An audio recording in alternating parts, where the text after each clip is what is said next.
Oh my god. So, ugh. It is halfish past midnight right now, which is not. I'm not usually awake at this hour currently. Sometimes I am. I don't have a sleep schedule really. I'm a YouTuber. What do I need that for? But I've been going to bed earlier recently, but I can't do that because tomorrow is Summer Games Fest, and I'm streaming that for a reaction thing. Because what else am I going to do with my life? Something productive that actually helps the world? No, I don't think so. So I need to stay up a little bit late to sort of shift my sleep schedule, and I need something. Oh my god, I need something to keep me awake for like a half hour longer or whatever. So I was looking around. Okay, fuck it. We can do a quick reaction to whatever. Not something I've prepared. No Discord chat today. Um, and I looked around, looked at what was on YouTube, and it turns out there's a trailer for Warhammer 40k. And it took me a minute to sort of go, okay, was it like for a video game, or what's it for? It's like they surely wouldn't do that for a book, right? Is it a movie? Are they doing an animated series? No, it's for Warhammer 40k, the game that you play with the little plastic figures. That's technically the center of this whole. Like, I only really engage with 40k in the form of video games. So I just, for a few blissful moments of being slightly overtired, I completely forgot that there was a tabletop game of Warhammer 40k that sometimes puts out new books. What are they called? Codexes. Because I think this is like a trailer for, like, there's a new edition coming out, like a whole new, which I don't know how much.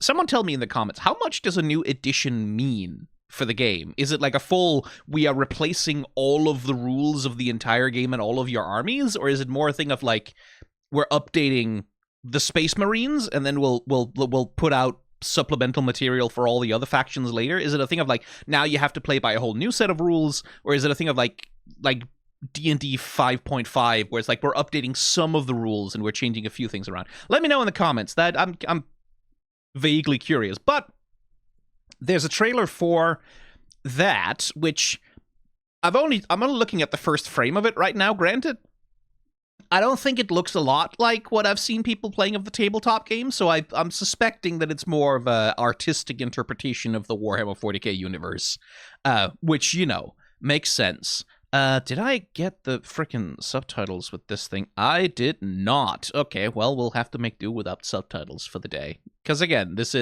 I'm literally just trying to stay awake, so this is me at my laziest on the lazy channel.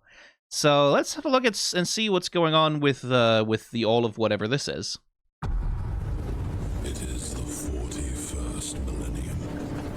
For more than 100 centuries, the Emperor has sat immobile on the golden throne of Earth. Wait, is that actually the Emperor? Certainly the voiceover says so. Well, that's a hell of a crown to have, buddy. It's sort of interesting, because, like, 40k is steeped in Catholicism, right? Like specifically Catholicism. There's not very much Protestant about 40k. 40k's aesthetic is so heavily, well, I guess probably the place it actually comes from is the Anglican Church, if anything, just given where 40k was invented. But it draws so heavily from Protestantism, which, like, a lot of video games do. I remember, like, Diablo 4. Also, like, I think Diablo 1 is a much more Protestant video game in a lot of ways, but then, like, by Diablo 4, and certainly by Diablo 3, but especially about Diablo 4, they're going heavy on the fucking Catholicism in terms of the imagery that they're using and appropriating. With all of this monumental architecture, all these fucking soaring flying buttresses and Gothic columns, and like all this shape language and all of it is like very much like that specific period of monumental Christian church building, right, across Europe, and like the monastic traditions and the Crusader aesthetic of the Space Marines, and like all of the, yeah, like that whole ethic and aesthetic is so Catholicism. And my point in that was, we saw a picture, a little flashy freeze frame of Captain Emperor here. It's I wonder if it's like a deliberate, because that is a very, so like if you see a crucifix in, well, any church really, but in a Catholic church specifically, when you see the crucified Christ on the cross, he often has his head back like that and like looking up towards the heavens with like a pained expression on his head, because it's the moment of like it is complete. It's the moment that he redeems the sin of man, and so on and so forth. It's kind of a similar pose, and with the thing, like all the little tubes and shit coming in and out of his skull, Captain Corpse Pants here, I couldn't help but think of the crown of thorns, right? Like the crown of thorns that pierced the brow of Christ on the cross as well. Like, it, so much of it is like, there is a very deliberate parody, right, of Catholicism in there. And it's one of the remnants of 40K's origins as a very deliberate and very lighthearted, in many ways, satire. Right? Like that's what 40K used to be. It was at one point, and I do remember this from being alive back when that was happening. 40K used to be much more tongue-in-cheek, much more sort of silly, like playing silly buggers, a sort of silly parody, lighthearted parody, right? That is sort of where the grim darkness was always meant to sort of be looked at as like, oh my god, like this, like it was always meant to be like, it was always a little eye-rolling, it was always a little self-aware, in a way that it doesn't feel like, and again, I engage with 40K almost exclusively through the video games. I'm sure the novels are different. I'm sure like the tabletop supplements and all of that are maybe different. I know that there are more comedic, lighthearted 40K novels. I've heard good things about The Infinite and The Divine, and I'm sort of tempted to try and read it. But like I said, I play the video games mostly, and certainly the video games, they really don't have much of that lightheartedness to them anymore that I experience, except when it comes to the orcs, right? Orc lads get to be funny. Space Marines don't get to be funny. Orc lads do. Right, it's the orcs get to be funny, and everyone else is played 100% straight, 100% serious in terms of characterization. But one of the remnants of the time, like one, or not of the time, but one of the remnants of, and one of the results of the history of this franchise as a satire, I think, does come through in just how brutal it is in parodying the idea of saint worship as it exists in Catholicism. Boy, you can really tell I'm sleep deprived. I'm even more off on a tangent than usual, aren't I? Like, there is brutal satire. There is a brutal skewering of the idea of the martyred Christ, of the idea of like the hallowed saint, right? The idea of like an entire empire that runs on corpse worship, right? That worships a dead guy who's stuck up on like an edifice for all eternity forever. Well, that's Christ, right? Like, that's Catholicism worships a guy who they've stuck to a cross forever, and like this monumental representation of his corpse is said to have magic powers. Wow, that's silly. That to me has always been kind of how the Emperor feels as a concept, is like it's a brutal parody of the idea of saint worship, deity worship, as a way to center a society. Throne of Earth.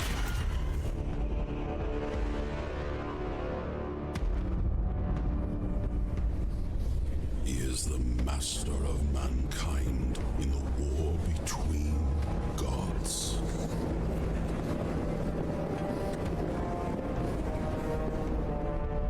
And master of 1,000,000 worlds by the might of his inexhaustible armies.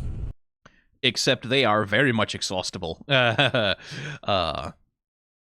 Nothing in the world has the aesthetic of 40K though. Like, it really, I will be critical, and I will like yap my shit right all day long. 365 days a year I will, because that's what I'm like as a person. I will say, Warhammer, I've always been more of a Warhammer Fantasy guy. Like, that was the tabletop game I ever played when I was like 14. I got to play the tabletop game of fantasy back then a bit, right? And I really fixated in on the lizard men. The lizard men are so fucking cool. I love the lizard men. And that's sort of that's the tabletop game I played. But like the Jodorowsky inspired, beautifully colorful. I saw on Blue Sky one of the illustrators of 40K, one of the early illustrators, one of the guys, like I think who was like a big illustrator, especially in the 90s, died the other day, and people were posting some of his old illustrations. I wish I could remember his name, but he died recently, and I looked at some of those illustrations, and I was thrown back to walking through like the hobby store as a kid and seeing some of those illustrations on the front of boxes and just going, oh, like my 13-year-old boy heart just like swelling 5 sizes at the sight of like fucking Sisters of Battle with like skulls over their breasts, like and corset armor and shit like that. That was probably formative for a few things about my adolescent aesthetics, but also the colorfulness of 40K back in yon olden days, like the very sort of often bright primary colored battle barges and shit blasting across space. 40K used to be a lot more colorful in some ways in its aesthetic. It used to be a lot more cheesy in that way. Again, and again, I'm not like a fucking old head 40K. Like, I'm not a deeply invested super fan of 40K. My opinion on this doesn't count that much, I'm sure. But there is a part of me that sometimes sees the very old illustrations for 40K, how colorful, how bright, how gaudy in many ways that it used to be, and then the modern aesthetic of it, so much more brutalist in the way that it's put together, so much more bleak. Again, like the grim darkness of the far future has found aesthetic expression in, grim, dark aesthetics. You can see that here as well.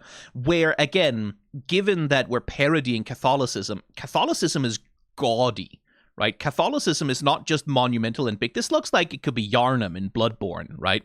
But Catholicism is also gaudy. Catholicism loves to coat some shit in gold. Catholicism loves to put bright color. Like, have you seen Catholic priests? Have you seen the fucking cardinals in their big bright red robes? Have you seen all the purple? Have you seen all the gold?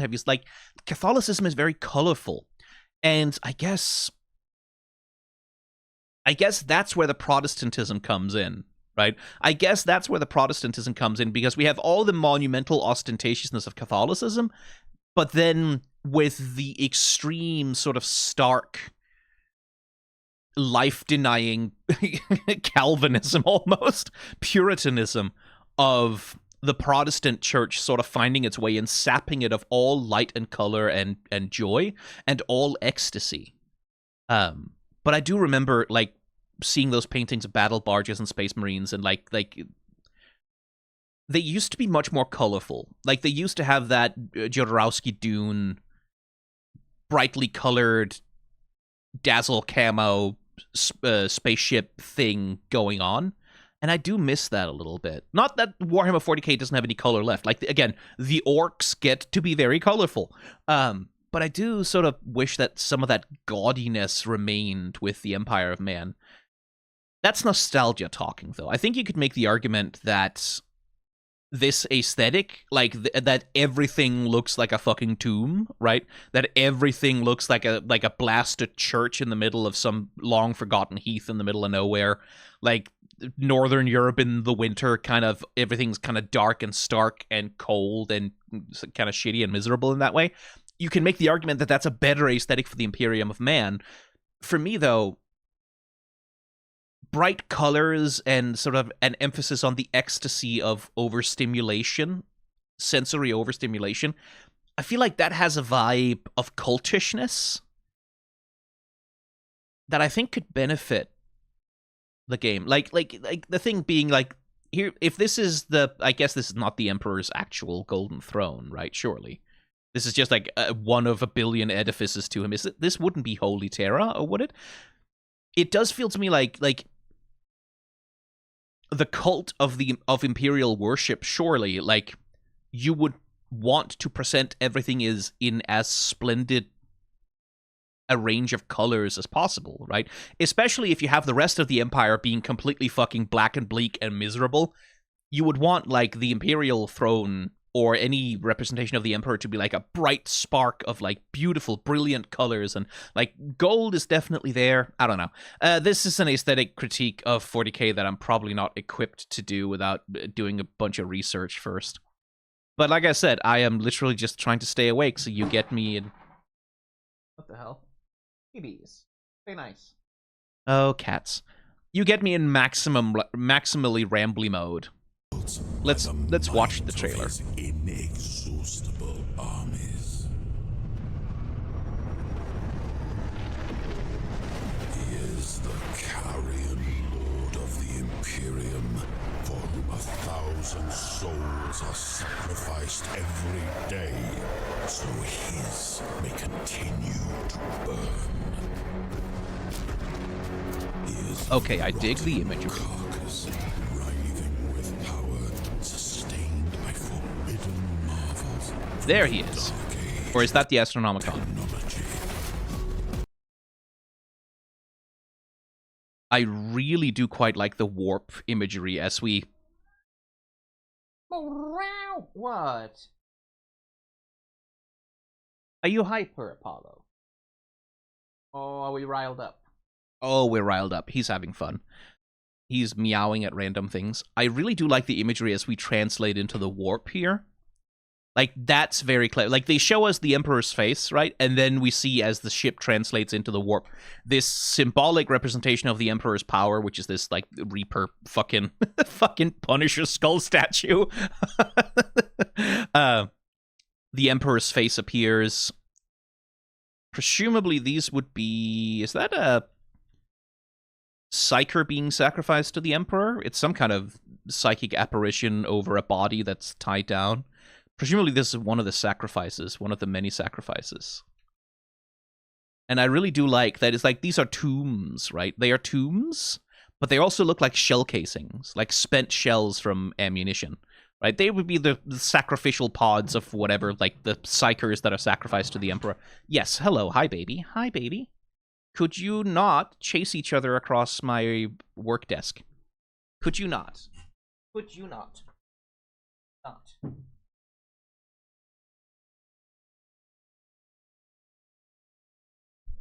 I really need some kind of protection for my computer and my external hard drives from these babies.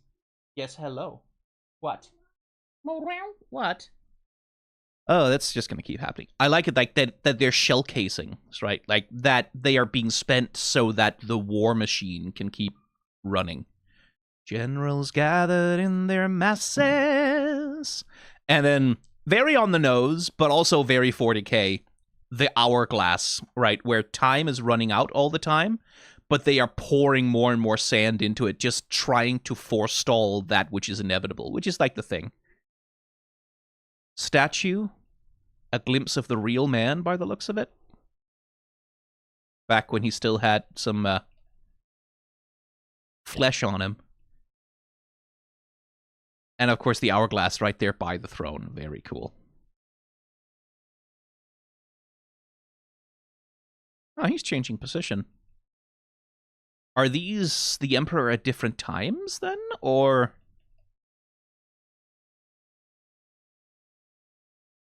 different states of decomposition, maybe? It's hard to tell. The color banding... I downloaded the 2K version? Did Handbrake not transcode that properly? Because that seems a little bit... I mean, it's also, I'm downloading it from YouTube, right? So they're never gonna look that fucking good. Did I not download the 2K version? What the fuck? No, I downloaded the 2K version, but it's only 46 megabytes? Hang on.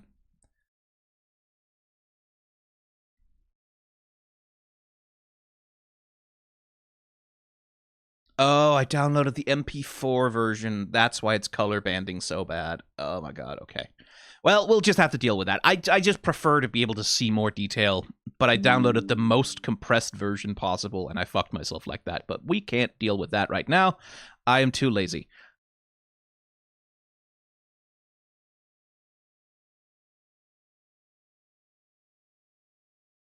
Because to the best of my knowledge, the Emperor is not supposed to be able to change position.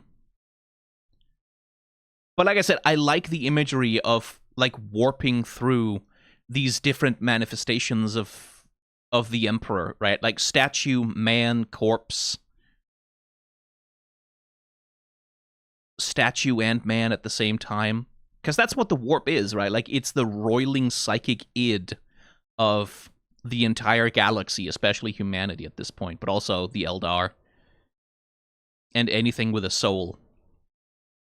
Writhing with power, and again, is that the Astronomicon or is that the Emperor's Golden Throne then?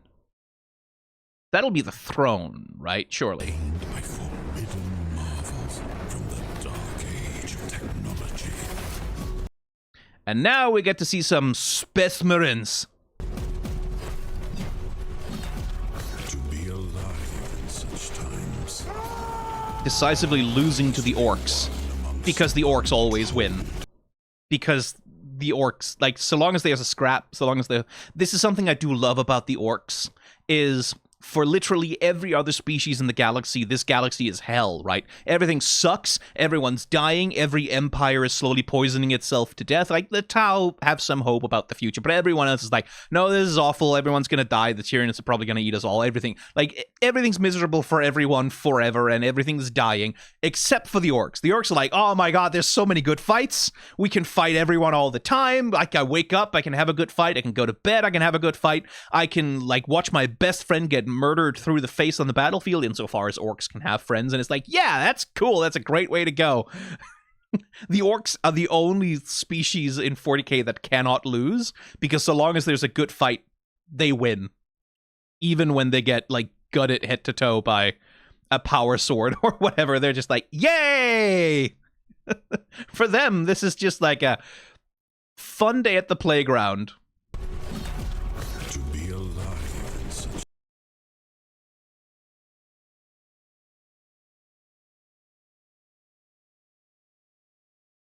Space Marines are an interesting, especially the 40k Space Marines, are sort of an interesting class of character design. Because like I've thought about doing shorts and like little videos about the character design of 40k before, and it's a little bit with the Space Marines especially. It's a little bit difficult because like, just due to the format of the game, right? The format of the game is you buy models and they come with specific rules attached to them.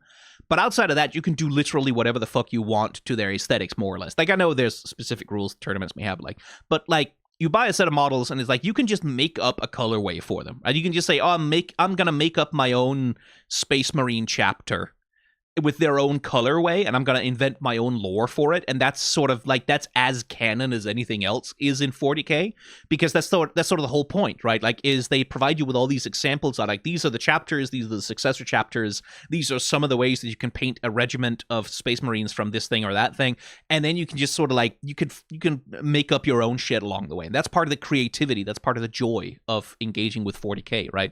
But part of the consequence of that is that Space Marines as a piece of character design have to be able to support that, right? So they have to be, to a certain extent, generic. They have to be generic enough that an enterprising player can paint whatever they want to or modify whatever they want to onto these Marines to personalize them, to make them their own, right? Like, so they rely for a lot of their uniqueness on the creativity of the players that engage with it, right? Like, that's the tabletop game.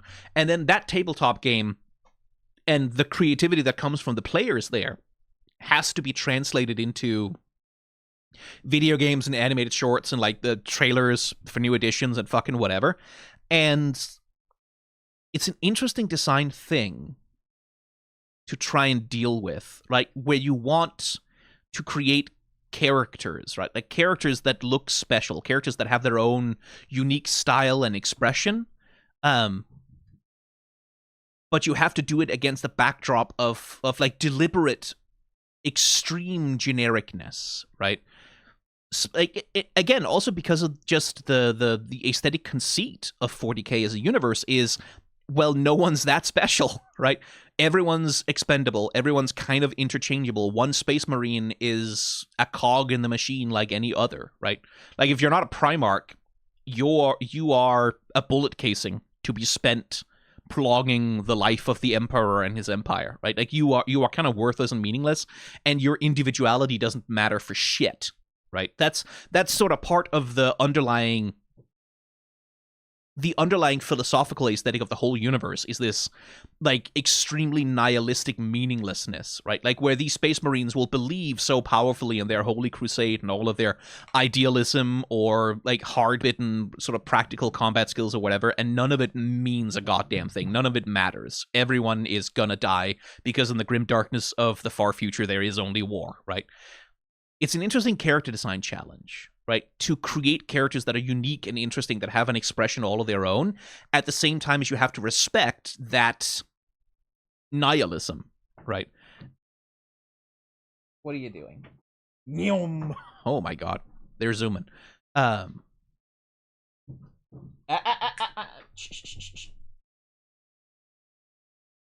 She said no. I heard a hiss. Hiss means one of them is going too far. It's an interesting character design challenge. And something that there's definitely a video or two in there somewhere. I would love to try and... What's the magazine? Is it Heavy Metal Magazine? Is that still a thing?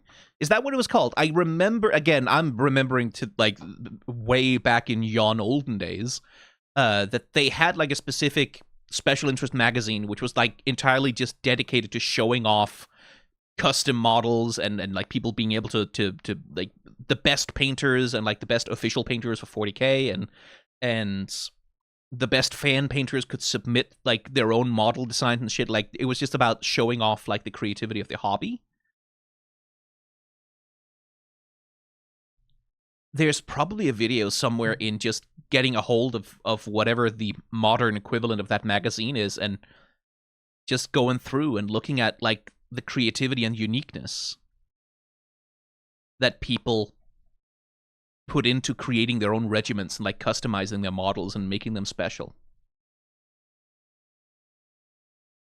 So I'm sure this means something. Like I'm sure this is like a regimental thing. Maybe he's like a, I don't know, Death Watch Terminator, like whatever, terminology.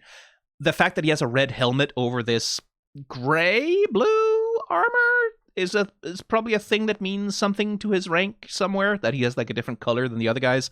Is that because he's a different chapter? It seems like there's two chapters. There's like the dudes in red, which like who the hell knows if they Blood Ravens. I know the Blood Ravens because of Dawn of War, and then the guys who look grayish blue wouldn't be Ultramarines. Although, to my understanding, the Ultramarines are like the favored. Like, they are 40K's favorite sons, right? Like, they get all of the attention, more or less. Or so the memes go.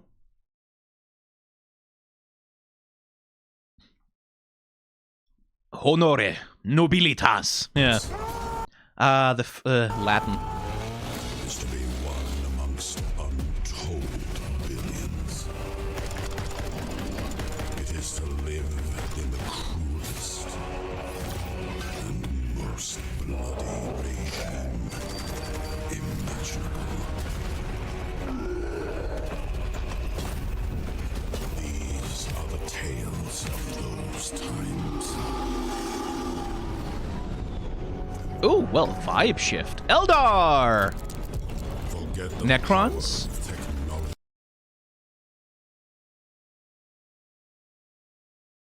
Okay, so we're shifting quickly through a few of the other species.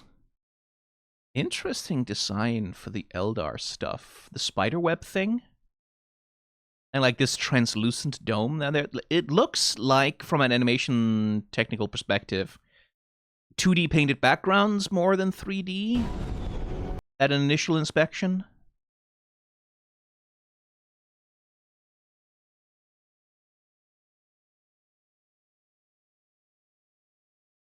Yeah, if I had that in a higher resolution, that could definitely be a wallpaper, couldn't it?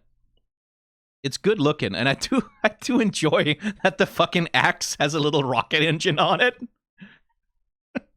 that just like fires off as he's going. Some fucking mech boy rigged that shit together, spewing big black clouds and then like a little rocket engine just to make it go faster. It really should be bright red though, shouldn't it?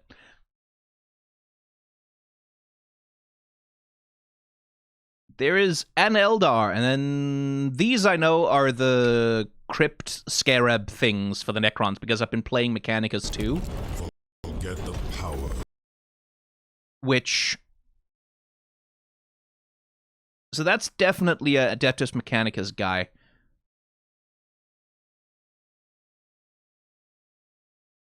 So that would be an Adeptus Mechanicus bot back there then. Weird. That... I feel like an Adeptus Mechanicus... Okay, that... I don't know enough to say. Power of technology and science. Yeah, there's the Neckies. Oh, no, okay. Like, from a distance, it's sort of... The profile of them looked a little bit more like... I've seen some... Again, I've been playing Mechanicus too. It looked a little bit more Lisa Votan.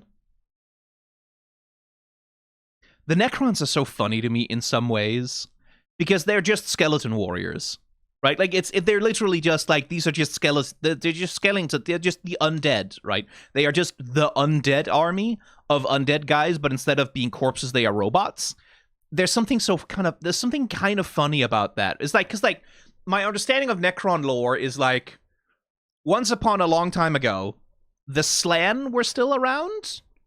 Or the old ones, whatever. Like, the fucking super magic ancient progenitor species that made all of the stuff were still around. And they had, like, an evil bad enemy that ate stars. A species of bad dudes see something... comedy... Something starting with C. And the Necrons were like... They worship the old ones, and then the old ones were like, yeah, hey, you have a bad disease that's killing you, we're not going to cure it. And then they were like, fuck you, we're going to go to your enemy. And then they became made immortal, live forever, eternity, because of iron bodies. But then, like, who the fuck was the character designer? What I'm asking is, who the fuck was the character designer at in the Necron Empire that decided they were going to look like that? Like, who the hell's like, yes, you know what, the immortal eternal husks with which we shall spend all of eternity, I think I shall make them look like corpses. I think I shall make them look like skeletons. It's like, motherfucker, come on. Like, you, surely, with all the technology at your disposal, you could have come up with something prettier. Like, did they all have to look like dead skeleton boys? Is that the best you could do? Like, there's something a little bit funny about that, like, you have this species of immortal, ageless... like, empire-building space robots that used to control the whole galaxy, and is like, yes, the immortal, ageless shells that we live in will be these janky, fuck-ass skeleton robots with little exposed, like, fucking bolt joints on their legs and glow-in-the-dark rib cages. There's something funny about that. I do appreciate that. I say that with love, by the way.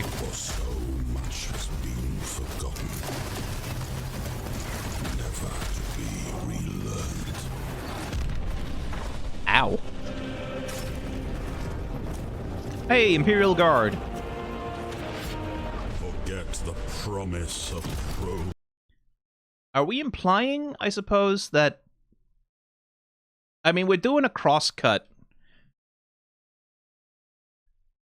Which is like, that's how you imply a connection between two characters. So is that the son of this guy? Child of this guy related to? Is that this guy when he was younger? I don't know. Is it relevant? Like, the implication is, again, interchangeability, I suppose. Forget the promise of progress and understanding. Ooh.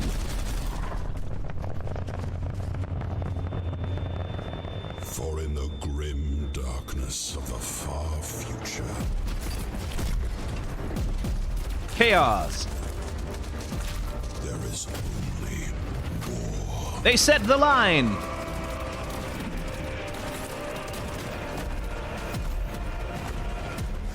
Okay, I will say, I also do like that in this little scene here, they do demonstrate that like being a space marine doesn't make you invulnerable, right? Because there's definitely the meme thing about like this is a bunch of videos that used to go around on TikTok of people talking about trying to power scale like 40k space marines against other sci-fi properties, and 40k just kind of consistently losing, because part of the whole point of 40k is that it is this big lumbering empire slowly collapsing under its own weight, and all of its technology kind of fucking sucks.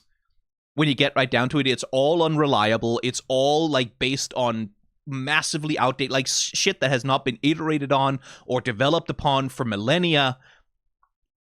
And they don't really have technology that's that advanced compared to like the fucking Star Trek universe, for example, right? So an entire chapter of Space Marines more or less gets folded by the Enterprise because the Space Marines have nothing that could even conceivably begin to approach being capable of piercing the shields of the Enterprise. And even if they did, they would never be able to hit it because the Enterprise can breach light speed without going into the warp, right?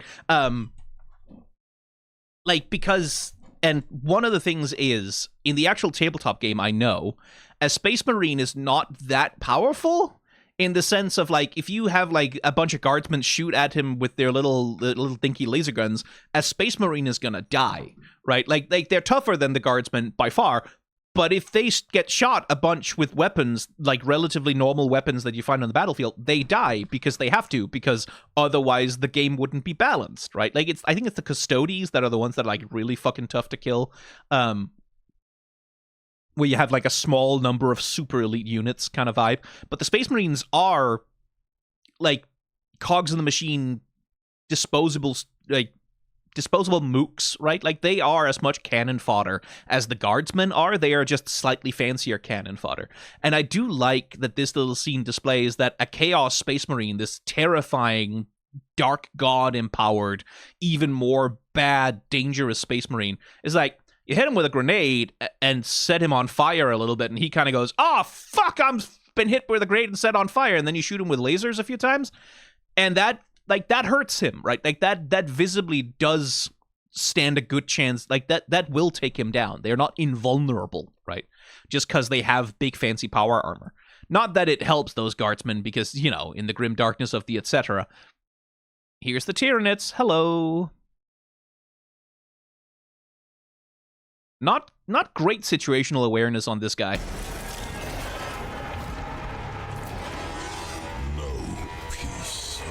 The stars.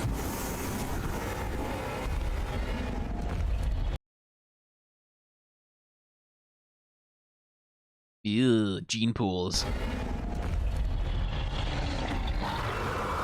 Only an eternity of carnage. I do like the Tyranids as a concept. Like, literally the Great Filter made manifest, right? I think, again, I'm just relying on memory here. I think in the lore there is this question of, are the Tyranids arriving in the Milky Way galaxy, which I think is still the Milky Way galaxy technically. Are the Tyranids arriving there because they are seeking out their next frontier, because they are like they go to whatever galaxies they can get to and eat everything, or are they arriving there because they're running away from something worse, right? I do love the implication that, for as terrifying as the Tyranids are, the reason why they're hopping between galaxies is because something worse is at their heels. That also feels very correct to 40k, right? That also feels like that's about the vibe of this universe. Man, we don't talk enough about just how much the Zerg stole from the Tyranids. Oh man, like how much StarCraft and Warcraft in general took from Warhammer. But especially, like, just looking at it's a Zerg hive, and I'm sure, like, over the years, like, again, I don't remember what the Tyranids looked like in 94, but I'm sure over the years, the Tyranids and, like, Warhammer Fantasy have stolen just as much from Warcraft and StarCraft as was stolen from them back in the day. That's usually how it goes, but, man, the Hive Cluster is under attack.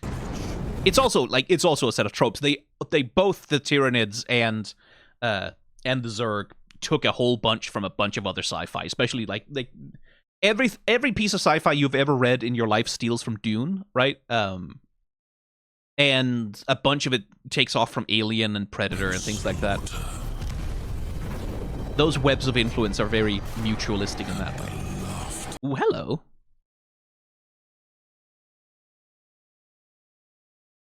Whose face is that? Just a guardsman? I thought for a second it might be the Emperor. Oh, who's that? One of the Chaos Gods? I don't think Slanesh... Do they have official character designs, the Chaos Gods? Because I think of Nurgle, and I think of a Great Unclean one, right? But does Nurgle look like a bigger version of that? Does Tzeentch look like a bigger version of his Greater Daemons? Do they have a look at all? What's that thing in the background?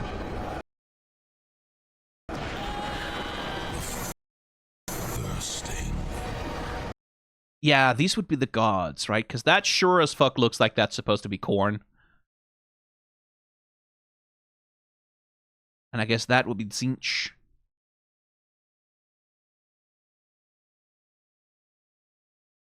Which would make that Slanesh, right? Because of the purple.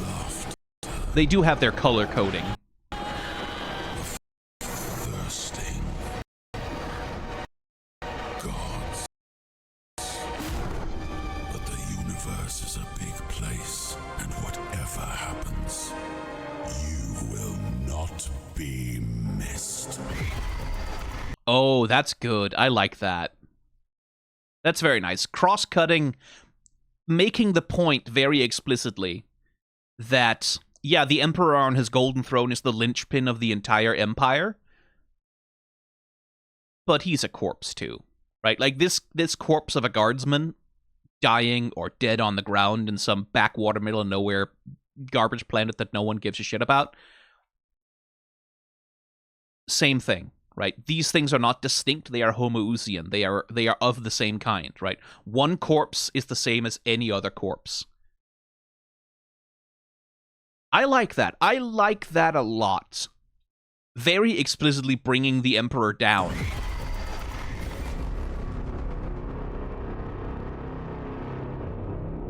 Right, like drawing him down from his own mythology that, like, yeah, the Emperor was a pretty powerful psyker once upon a time. Right, he was a big deal once upon a time, but he's not anymore. He's a corpse. Right? There is no distinction here. That's a good use of a crosscut like that. Because again, that guy previously was equated with one of the lowly acolytes who was like worshipping at an imperial altar on a planet in the middle of nowhere. Again, we are saying these things are of the same, right? One corpse is no more or less a corpse than any other. Oh, hello. But we do get a little bit of a jump scare that we have the corpse dead, unmoving, unalive, literally unalive, and then we get the twitch. Presumably they swap the model or something between these flashes. Yeah, it looks like if I had the 4K version I could probably tell, but it does look like the moment the shadow falls over, that's when they turn the eyeball down and you can see that little hint of an eye shine in there, so that when they flash up and show us that the Emperor is actually looking,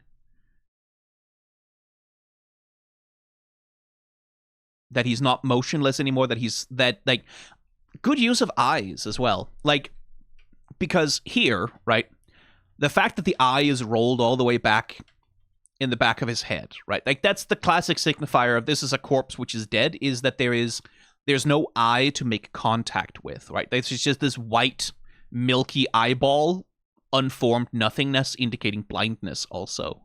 But then we get eye contact. All of a sudden, the eye is looking, and when you make eye contact with something, as a human being, you automatically and unwillingly imbue it with intelligence, consciousness, and awareness.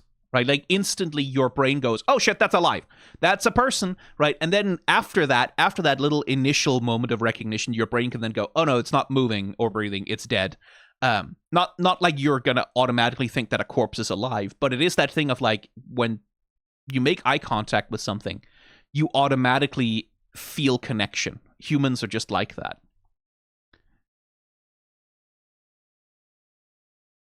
So is he moving? I guess. Like, it looks like he's convulsing between these two frames. That would be a big deal, I suspect. I think that would mean something for the 40K universe.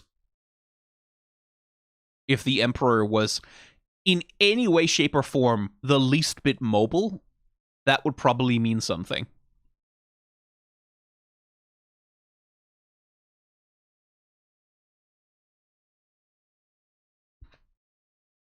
I really do like that crosscut, though. I really do. And again, the reminder. By the way, hourglasses in classical art are known as memento mori. Along with skulls, which of course you get plenty of skulls in 40K. You don't get so many hourglasses. They are a little bit more rare, at least in the video games. Hourglasses are memento mori, right? And in classical art, a memento mori is... It's a performance of humility, more or less, but it's something that you put in a painting as a reminder that everyone is going to die, that we are all mortal, right? And in especially Christian art, it's a signifier of humility before the Lord, right? Like humility before the fact that we are mortal and that we are temporary, and that we cannot be as God is or as Christ is, immortal and ageless and eternal, until we die, and like we are granted immortality in the eternal kingdom of God. But hourglasses are a classic signifier of mortality, right? Like a memento mori means remember that you are going to die, right? And they were these performances of humility that very, very rich people would have memento mori painted into portraits of themselves or paintings of subjects that they like as a sort of way to show piety, right? Like, yes, I'm very, very rich, which is a thing that Jesus had some opinions about, but I'm also very, very pious, and I'm very, very humble before God, which is why I can say that I am virtuous, even though I'm rich, which is something that Jesus had dim views of. But I'm rich and I'm pious, and it was a demonstration of humility, right? In some cases, there's arguments to be made that it was also artists poking fun at their patrons by surreptitiously including these memento mori as a thing of like, yeah, this rich guy paid me a bunch of money to paint this painting of it, but I'm going to paint a reminder that he's mortal into that painting, so there, owned. That is anti-authoritarianism. Play me my money, please. I am a punk, in fact. Oh boy. Yeah. But I like the memento mori, is the point that I'm trying to get at. I like that they're incorporating that idea of the Emperor's time is always running out, right? Which maybe that's why he's moving again, because his time is growing shorter than he'd like, and maybe he's about to spend the last of whatever life force he has left or whatever volition is left inside that corpse to try and make something big happen. That would be interesting. Last time something big happened in 40K, it was like the whole galaxy got torn apart by the warp, right?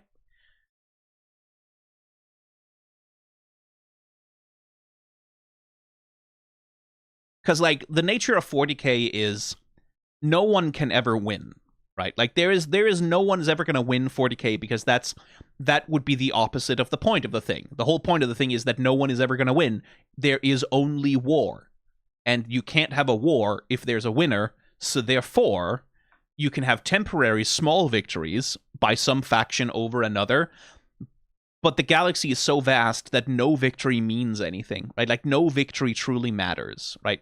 Even I think it was the Chaos guy, the guy who's in charge of Chaos. No one's in charge of Chaos, presumably, but like the big bad evil space marine man who was in charge of the Chaos stuff was the guy who made the warp tear the galaxy in half kind of thing. And that's a big deal. That's a big victory. But on the other hand, also, it doesn't matter, right? Like, it hasn't toppled the Empire, right? So he's going to go back to his scheming, and he's going to plan for another 10,000 years, and he's going to win victory after victory over the ailing, failing Empire. And then the Empire is going to win a couple of victories here and there, and it's just going to keep going, and it's going to keep persisting, and it's going to keep rolling on for all eternity forever, because grim darkness, far future, only war, etc., laughing gods, thirsty, etc. And so the way that it seems to me, from the more or less the outside, it seems to me the way that 40K storytelling tends to work is that you get these big narrative swings with momentous things happening that really should change everything, but every single time it turns out that nothing can really ever change anything because the nature of the 41st millennium cannot change, right? Like, what's his name? Space Caesar. Well, no, he wouldn't be Caesar. He would be like Marcus Aurelius, I guess. Who is like the guy with the French name?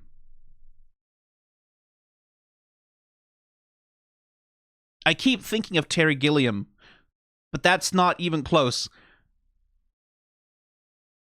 But that guy, the 40k players know who I'm talking about. Like the guy who's like Space Trajan, the guy who's like space.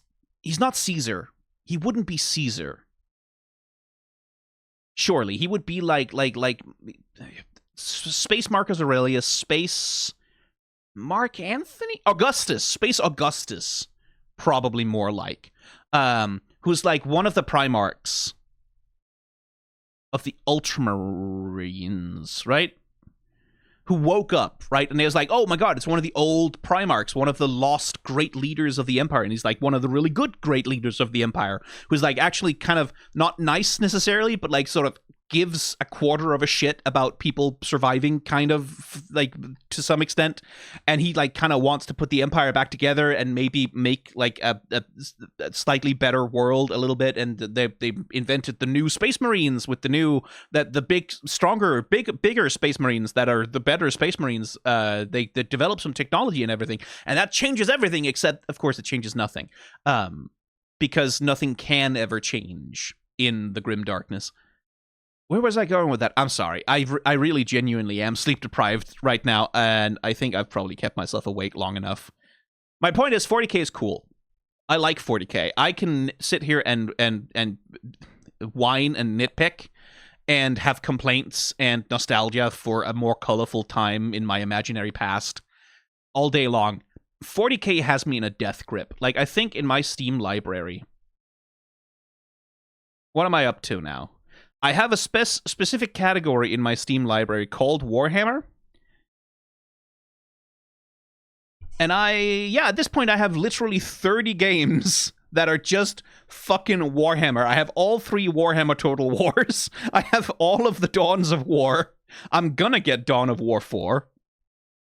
The Mechanicus' Rogue Trader Sanctus Reach. I've never played that. I don't even know when the fuck I bought that. A bunch of these are from bundles, I assume. I have both Vermintides. I only played Vermintide 2 for a few hours. I have Space Marine 2 with a few hours in that.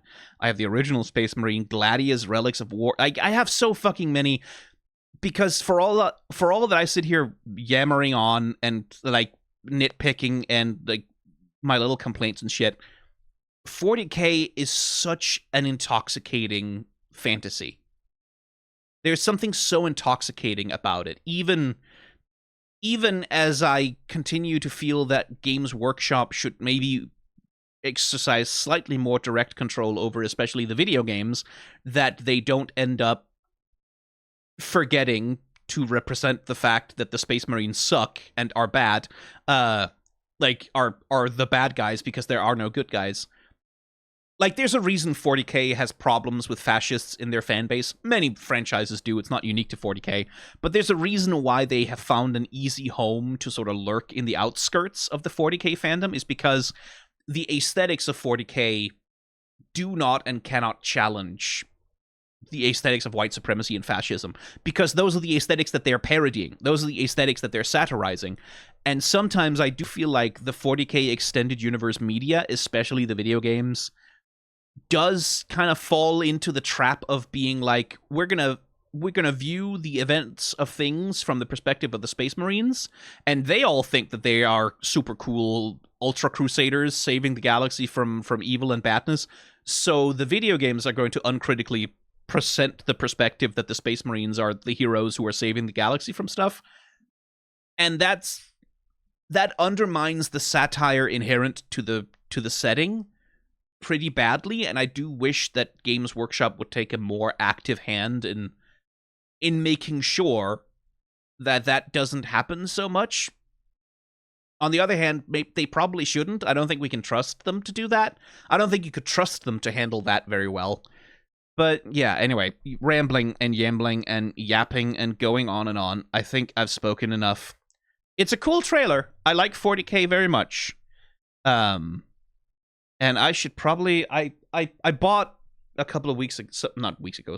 Several months ago now.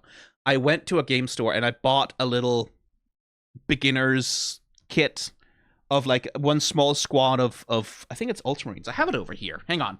Yeah, I know. I keep trying to end the video, but I keep getting distracted. Oh, there you go. Let's see. What do we have here? Rattle, rattle, rattle. Let's see. Space Marines. Infernus Marines plus paints. It's 3 Space Marine models, 6 little bottles of paint, and a brush. Ooh. I didn't even look at the back of this thing. A lot of assembly instructions for such a tiny kit. But anyway, point is, I have them. I believe they're Ultramarines because they're blue. And I keep wanting to set up a camera on my dinner table and just paint them for a video. Tools required. I should probably check what tools are required. I guess a little snipping thing. I've got that.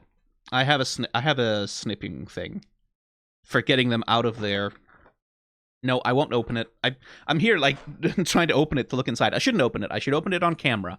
I should do that. I should remember that I keep planning to do that and set up the camera and just record a long video of just trying to paint these little fuckers, because I haven't done that since I was a teenager. I wonder how badly I suck at it still. Anyway, I guess that's future content plans. Jesus Christ, I've been going for an hour. I'm going to shut up now.